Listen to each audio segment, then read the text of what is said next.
सवाल यही मन में उठता है कि कब एकनाथ शिंदे के कार्यकर्ताओं ने भी तय किया कि गद्दार और चोर यानी एकनाथ शिंदे है। मिर्ची क्यों लगी, दाढ़ी चश्मा वो सब जो बोला है वो एकनाथ शिंदे पे ही क्यों बोला है? एकनाथ शिंदे का ही नाम लिया है कि उसमें यही सवाल आता है मन में। एकनाथ शिंदे ने कोई एक दो फिल्म बनाई, उसमें बहुत सारी झूठी बातें दिखाई, आलतू फालतू बातें दिखाई, वो चल जाता है। और उनके खिलाफ कोई बोले तो क्या वो जमीन पे आसमान से टपके? यही बात है ना कि ये मवालीपना जो है, ये टपोरीगिरी जो है महाराष्ट्र में उनके हाथों से जो चल रही है, वो कहीं ना कहीं मुख्यमंत्री रोक लगाएंगे कि नहीं? ये मिर्ची लगने का कारण ही था। अगर खुद चोर नहीं है, खुद गद्दार नहीं है, तो क्या कारण था कि कल उन्होंने तोड़फोड़ की? कुणाल कामरे ने कितने बार हम पे बातें की है, कितने बार सारे लोगों पे की है। कल तो मोदी साहब पे भी की है, बहुत लोगों पे की है, लेकिन किसी की रिएक्शन इतनी है नहीं आई।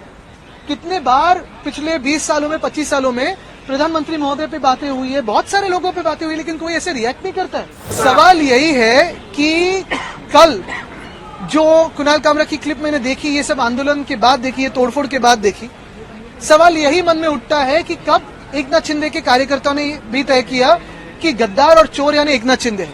मिर्ची क्यों लगी? क्योंकि नाम तो किसी का लिया नहीं है, वो किसी के बारे में भी बोलता होगा। मिर्ची क्यों लगी, दाढ़ी चश्मा वो सब जो बोला है वो एकनाथ शिंदे पे ही क्यों बोला है? एकनाथ शिंदे का ही नाम लिया है कि उसमें यही सवाल आता है मन में। मिर्ची क्यों लगनी जरूरी थी? क्या सुपारी दी गई क्या? क्योंकि लगातार ये आरोप लग रहे हैं। देखिए, एकनाथ शिंदे ने कोई एक दो फिल्म बनाई, उसमें बहुत सारी झूठी बातें दिखाई, आलतू फालतू बातें दिखाई, वो चल जाता है। और उनके खिलाफ कोई बोले तो क्या वो जमीन पे आसमान से टपके? यही बात है ना कि ये मवालीपना जो है, ये टपोरीगिरी जो है महाराष्ट्र में उनके हाथों से जो चल रही है, वो कहीं ना कहीं मुख्यमंत्री रोक लगाएंगे कि नहीं? क्योंकि ये मिर्ची लगने का कारण ही था। अगर खुद चोर नहीं है, खुद गद्दार नहीं है, तो क्या कारण था कि कल उन्होंने तोड़फोड़ की? फडणवीस जी ने कहा है कि ये सुपारी दी गई थी और एक तरफ से इशारा आप लोग की तरफ था। देश नहीं, पूरी दुनिया जानती है कि गद्दार और चोर कौन है, लेकिन अब तक तो ये एकनाथ शिंदे नहीं मानते थे। अभी कल जो हमला किया उन्होंने, तो अभी शायद मानने लगे हैं कि गद्दार और चोर अगर किसी के बारे में बोले तो वो खुद है। देखिए, ये सारी बातें जो है, ये सारी बातें सुपारी वुपारी की जरूरत नहीं है, ये तो उनके मन से आई है। और हम पे भी टिक्का की है ना उन्होंने। कुणाल कामरे ने कितने बार हम पे बातें की है, कितने बार सारे लोगों पे की है। कल तो मोदी साहब पे भी की है, बहुत लोगों पे की है, लेकिन किसी की रिएक्शन इतनी है नहीं आई। कितने बार पिछले 20 सालों में, 25 सालों में प्रधानमंत्री महोदय पे बातें हुई है, बहुत सारे लोगों पे बातें हुई, लेकिन कोई ऐसे रिएक्ट नहीं करता है। कल की बात कुछ अलग मिर्ची लगाने वाली बात थी, ऐसे ही रिएक्शन है।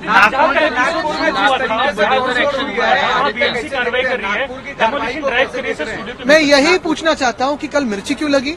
दूसरी बात यही है कि कल जो तोड़फोड़ हुई है, जैसे उन्होंने कहा, मुख्यमंत्री महोदय ने कहा कि नागपुर में जिन्होंने तोड़फोड़ की उनसे पैसा लिया जाएगा। क्या कल जिन्होंने तोड़फोड़ की उनसे पैसा लिया जाएगा?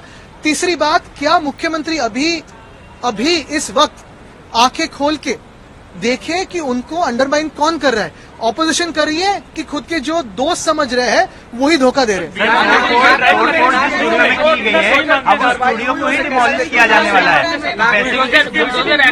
ये बुलडोजर राज बिल्कुल ठीक है, लेकिन ऐसे ही कार्रवाई क्या कोरटकर पे करेंगे? क्या सोलापुरकर पे करेंगे? क्या वो कार्रवाई कोश्यारी जी पे करेंगे? और क्या ये एकनाथ शिंदे की जो चिंदी चोर है वो कोरटकर और सोलापुरकर पे चिल्लाएंगे ऐसे?